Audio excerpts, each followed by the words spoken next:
ஈரமாக இருக்குது அப்படின்னா இப்படி நகர்த்தி விட்டுறலாம். அந்த தண்ணியெல்லாம் சிங்க்குள்ளேயே சொட்டிடும். காஞ்சதுக்கப்புறமா இப்படி தள்ளி விட்டுறலாம். நம்ம கிச்சனில் பாத்திரம் தேக்க பயன்படுத்தக்கூடிய ஸ்க்ரப்பு, ஸ்பாஞ்ச் எல்லாம் ட்ரையாக ஸ்டோர் பண்ணி வைக்க வேண்டியது ரொம்பவே அவசியம். இதை ஈரத்தோடு ஸ்டோர் பண்ணும்போது நிறைய பாக்டீரியா வளரும். ஆனால் நம்மள நிறைய பேர் இதை அப்படியே சோப்பு டப்பாவில் வச்சுருவோம், இல்லை கழுவிட்டு இந்த மாதிரி ஒரு பவுலில் போட்டு வைப்போம். ஆனால் அந்த ஈரத்தன்மை காயாமல் அப்படியே இருக்கும். ஒரு சின்ன பகுதியில் 45 பில்லியன் பாக்டீரியா இருக்கும் அப்படின்னு கண்டுபிடிச்சிருக்காங்க. அதனால் இந்த கிச்சன் ஸ்பாஞ்சு, ஸ்க்ரப்பெல்லாம் அடிக்கடி சுடு தண்ணியில் போட்டு கொதிக்க வச்சு எடுத்து வச்சுக்கணும். யூஸ் பண்ணாதப்ப ட்ரையாக இருக்க மாதிரி ஸ்டோர் பண்ணணும்.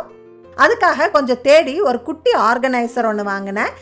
இதை ஆணியெல்லாம் அடிக்காமல் நம்ம கிச்சன் பைப்பில் ஈஸியாக ஃபிக்ஸ் பண்ணிக்கலாம். இதை ஃபிக்ஸ் பண்ணுறதுக்கு இந்த மாதிரி ஒரு ஃபிட்டிங் கொடுத்துருக்காங்க. இதை இப்படி போட்டு லாக் பண்ணிக்கணும்.